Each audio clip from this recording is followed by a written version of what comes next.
everybody, I'm back with another video, and today we're going to do a landscape. I think I took this picture in a trip that I took to Costa Rica, I don't know, years ago, maybe 10, 15 years ago. And so it's got some trees, it's got a lake, and it's got some hills or mountains in the background, so it's, and no palm trees on this one. So we're going to have some fun. I've got my this is I think it's 24-inch canvas, and I love to paint on squares, and it's also painted with my cadmium red, probably medium paint in the background that I applied with a sponge brush, and it's totally dry.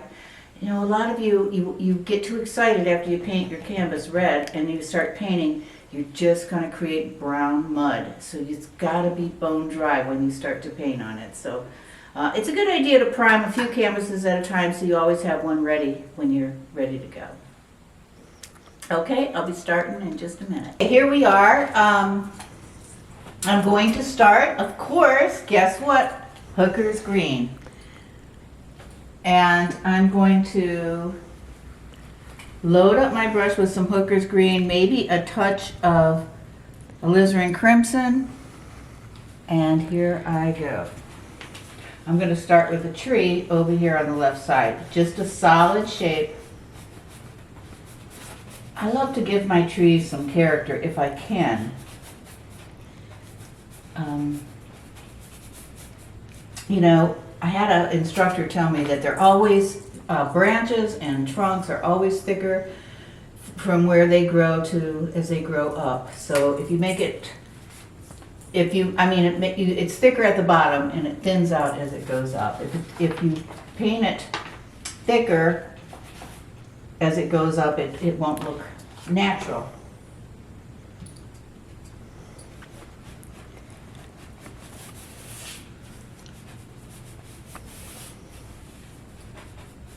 You know, of course, this would be easier for me if I was standing right in front of my canvas, but I can't because I'm making a video. So I'm way over here, but that's okay.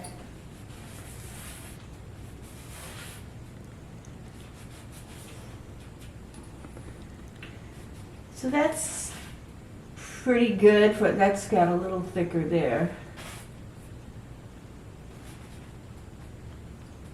So far, that's what I want. I'm going to put another tree over here.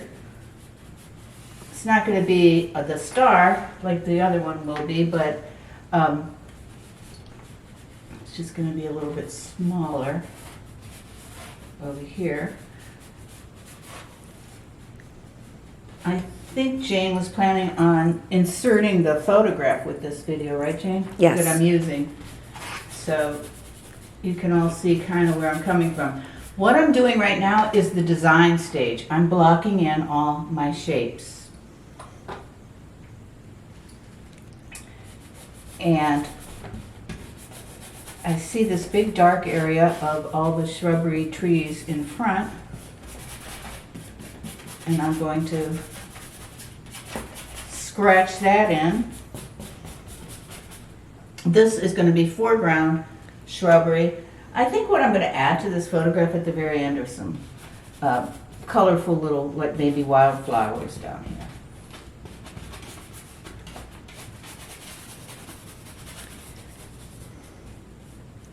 Now this is a bay out here, so it's going to be kind of a little land mass, which is going to be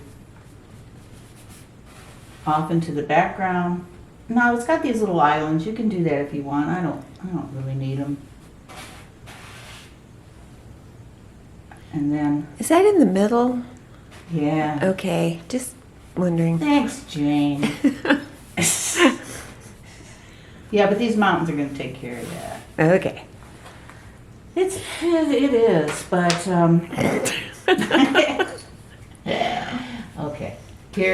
How's that? If the horizon line is right there. Okay. That's better. And then Yes. the mountains will be there. Yes. Oh, it's a good thing she doesn't stand over my shoulder all the time. No, I really actually it would be better because I do that sometimes. All right, now I'm going to there's leaves on these trees, and I'm squint a lot when you're painting because that's how you see shapes. And I'm going to just do the mass of the bunches of leaves, and I will go in and do the detail at the end of the painting. Okay, we just lowered the canvas, everybody, a little bit because my arm was a big stretch. So, do you see that I have just the big clumps where my branches are together? That's just the shape of the tree, which is fine. And I'm going to do it on the other side too.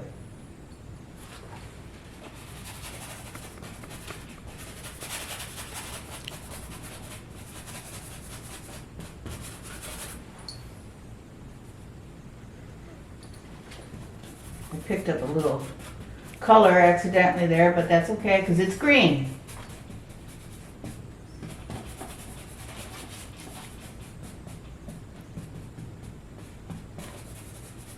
Is that probably cad yellow you picked up? You know, it's this is a palette that I used yesterday, so it's got a little bit of blue and yellow in it. So all this paint I used on a big painting yesterday, and I'm not going to throw it away. I'm going to go in. I'm going to add some yellow, cad yellow, to my hooker's green. I'm going to kind of go in here in the front where these bushes are up front.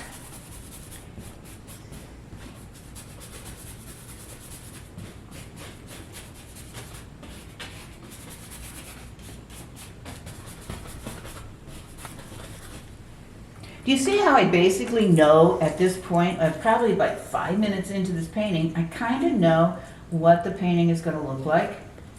I've got my design, I've got all my main shapes, and now it's just painting it in my style.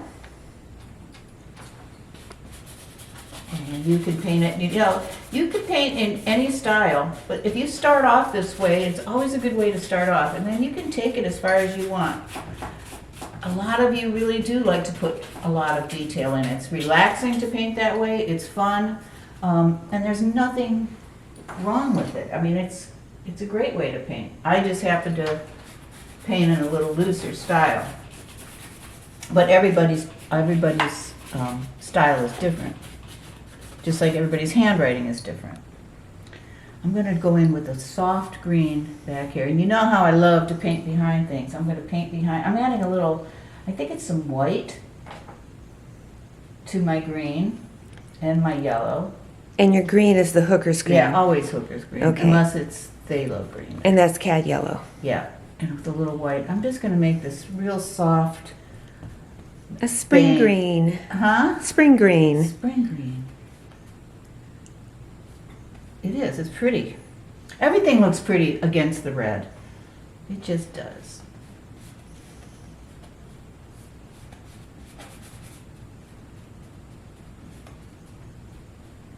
It's a little bank. I'm going to make it a little bit darker. Just some straight hooker's green. A little bit darker here along the bank.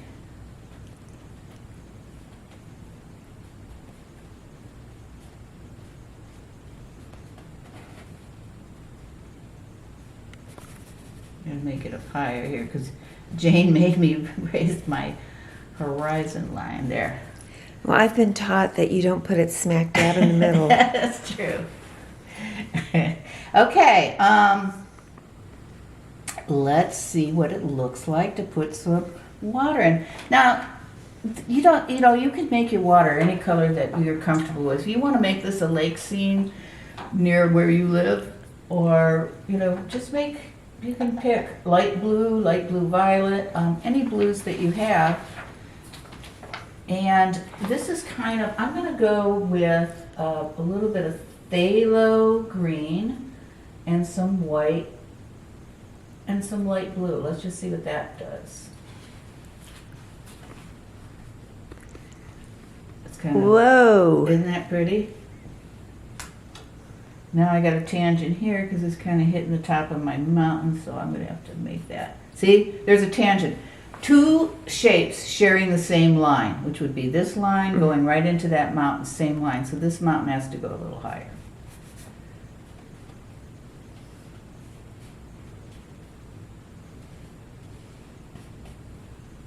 Now I think I'm going to add some white just to lighten up this water, maybe a little light blue too.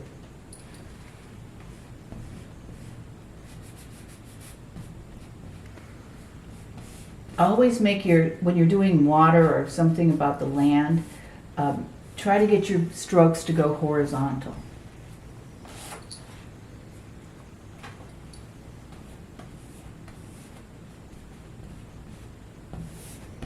It just makes it lie flat on the earth.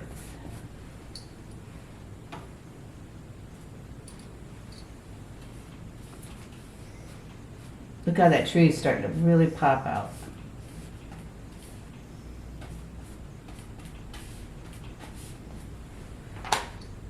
I think I'm going to go more light blue violet up here as I get closer.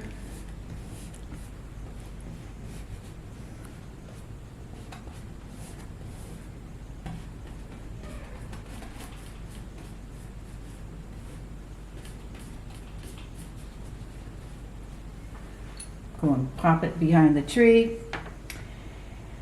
And then I've got some mountains back there, and I think I'm going to make those, I'm going to go into a little bit of my brilliant purple, which is actually a lavender, and dip into a little bit of my light blue.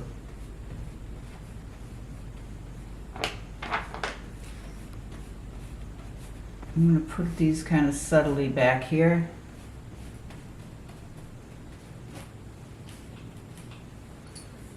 Here's my mountains. Okay, now, next, you see how my scene is starting to come together? I'm going to go in with cad yellow, medium, and some hooker's green, and start working on just some sections of the branches of the trees.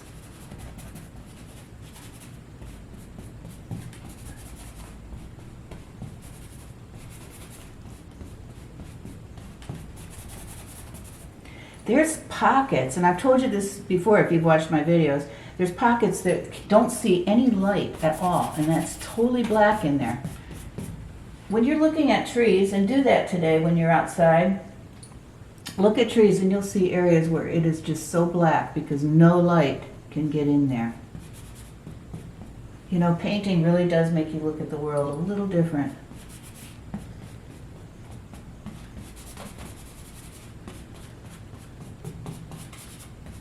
I used to want to paint my trees with every leaf, and I had a hard time seeing them, breaking it down into basic shapes. I had a real hard time with that. But once I did, it's like a light went off and I got it.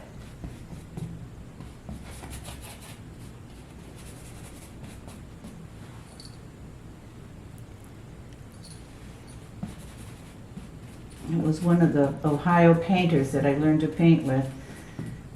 A great group of artists from the Akron area were my mentors, and it was one of those that stood over my shoulder and taught me how to paint trees. Now I'm going to go in, so my favorite part, and paint the sky behind the trees. Pop my sky a little brighter. And I'm going to use white and a little light blue. And light blue is like a robin's egg blue. Jane, do you want to look? Show them how much paint I put on there. I don't care if I mess up my white. I should, but I don't. I'm going to just go in there like that, and it's really loaded. Big gob. Yes. Okay. So, I'm going to go in and cut my sky. Look at that. And I use the tip of this wonderful Princeton brush. The 1 inch. The 1 inch Yes. angle.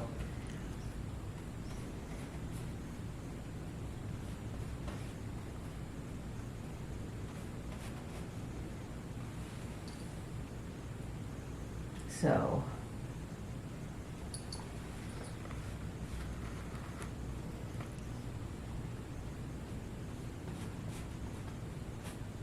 Do you see how, up close, it doesn't look like all that? but from a distance it reads better. I'm going to get to the detail on my trees after this dries. But the first thing I'd like to do is get the whole canvas covered with paint. And then I let it dry. I don't think we can put it outside today. We have had rain here in Florida for 3 days now, 4 days? It's like crazy. We're not used to this. It's been dreary and wet and dark. Okay.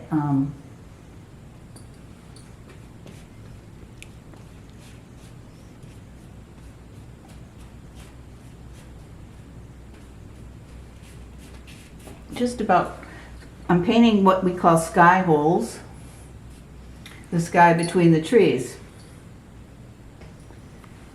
And I just about have my canvas covered. And I'm going to stop at this point and let it dry and then come back in with the next step. I see a branch that I just kind of missed.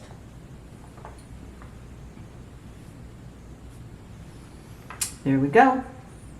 All right, I'll be back as soon as this dries, everybody. Hi, everybody. Welcome back. I didn't even take this out in the sun. Jane and I had so many people pop into the gallery and customers, and it's been a while, so this dried on its own. And so now we're going to shoot the second part, and I'm going to kind of show you how to finish this painting. I will not be totally finishing this painting because, of course, I can't do that. You know, absolutely so quickly. I'll have to sit at my easel and do the finishing details. But I'm going to show you just about my thought process as I get closer to the finish. Okay, everybody. I haven't really touched the trees since they were, when I first laid everything out, they were soaking wet. So I'm going to, I've got a picture of a light source. So I'm going to have the light source kind of coming in from the left. I'll just start to put some Sienna? This is burnt sienna. Okay. I'm just adding it to the trunk of my trees. There's a little branch there. I'm going to leave the one side very dark. I'm going to do it over here too. You know, it's very important that you do these acrylic paintings kind of in stages and working over dry paint. I'm going back into my Hooker's green now. I'm going to leave that burnt sienna. There's a little drip. Let it dry just a little bit before I go back in with another color. Here's my Hooker's green.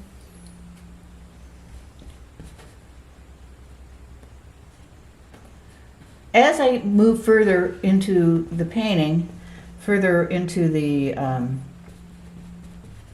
finished part of the painting, my brush strokes tend to get a little smaller, of course.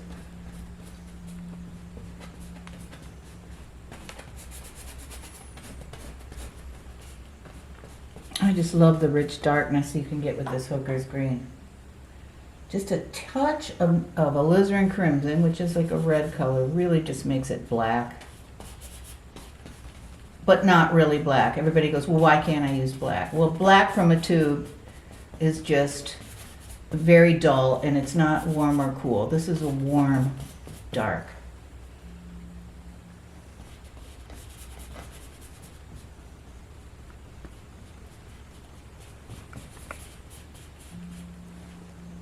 So I kind of like that real kind of, that darkness frames in my scene. And I think I'm going to go to a smaller brush now. I'm going to cut in some sky holes that are a little bit lighter. Or, a little bit smaller. That's a light blue and white. And just cut in some smaller.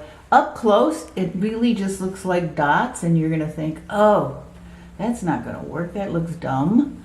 but it doesn't from a distance.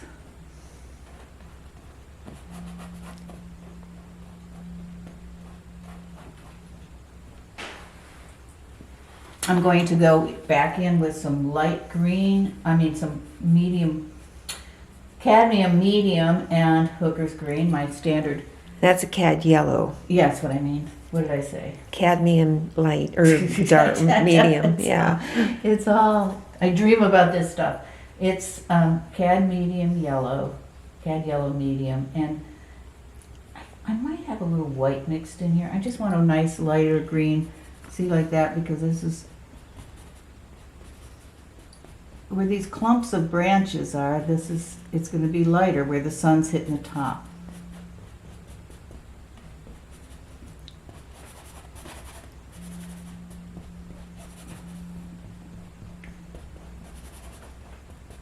So I don't really want the viewer to know that, okay, I put the darks in, then the sky holes, but now I'm going over and I'm even touching some of these sky holes, so the viewer can't really tell what order you've done anything, and nor should they.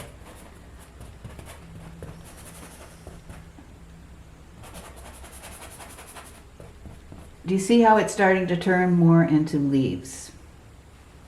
Yes. Do you see that, Jane? I see it, yes. I'm going to go with some raw sienna and some Naples yellow, a lighter I'm color. going to show your, okay. And I'm going to hit the light side of my trees. See how I always break up my line a little bit?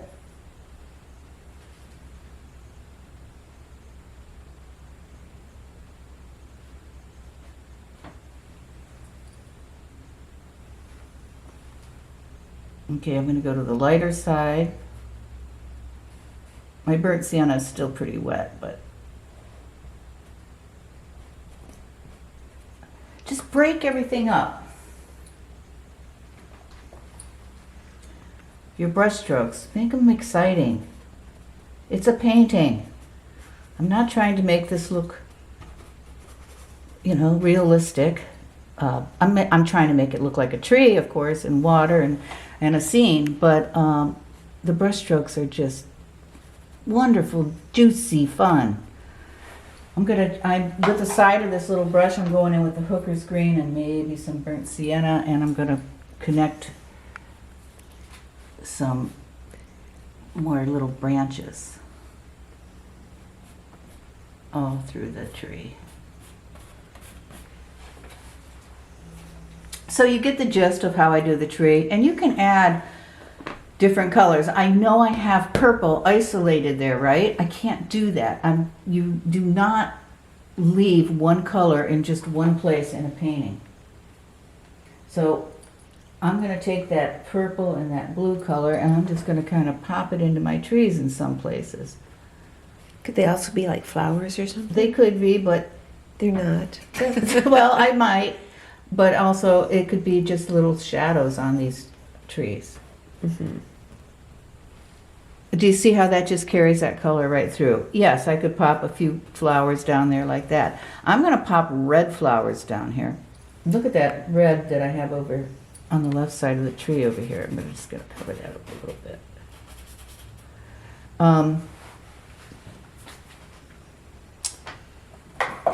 I need to go back in with my light blue and my white.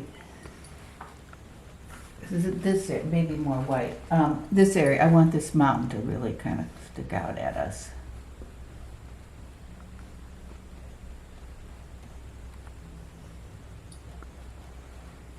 See how that stands up a little bit. You can always go back and add more horizontal brush strokes on your water. Any blues that you want. You don't have to be specific. If you try this painting, you don't have to use the exact colors I'm using, of course. You can just do what you want. Just kind of, these videos are just to kind of show you the process. How to have a good time at your easel.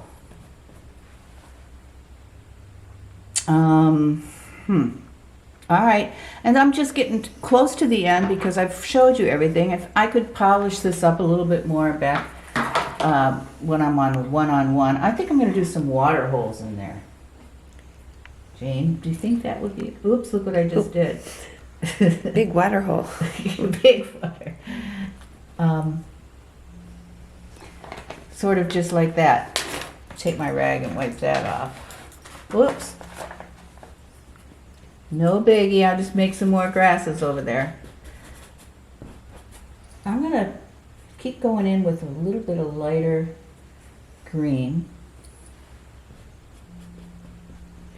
That's just hookers and cad yellow, red, medium. With some white. Okay. That was a secret. Oh. No, it wasn't.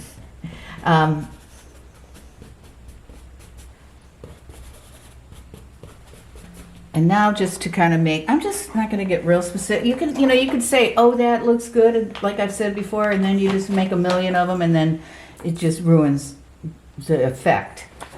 I'm going to take this great cadmium red medium or light. I never know which one it is because I have them both, and I put them in a little bit of orange. It's just I was just okay, gonna, here. Yeah, go ahead. Yeah, look. show them the very close. Yeah.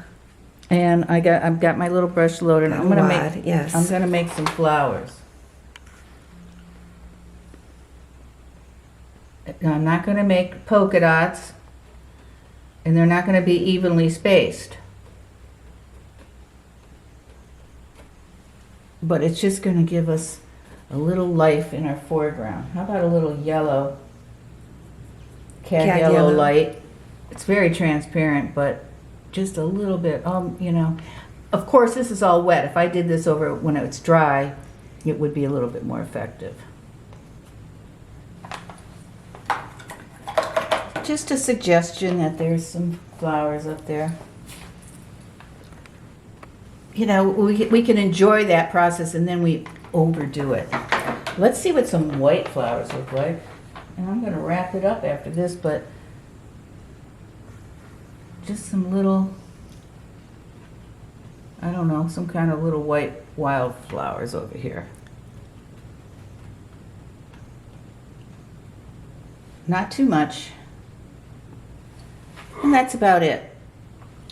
And that's about as far as I'm going to go with this painting today. I might go take it back to my, go back and work on it a little bit more. I kind of like there's a lot of red still popping through, but it's somehow working in this painting a lot. So I really kind of don't want to work on it too much more. I'm kind of happy with what's going on right now.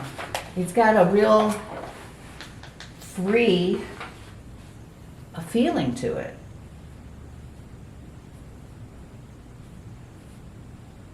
Little twigs there, just some stuff going on.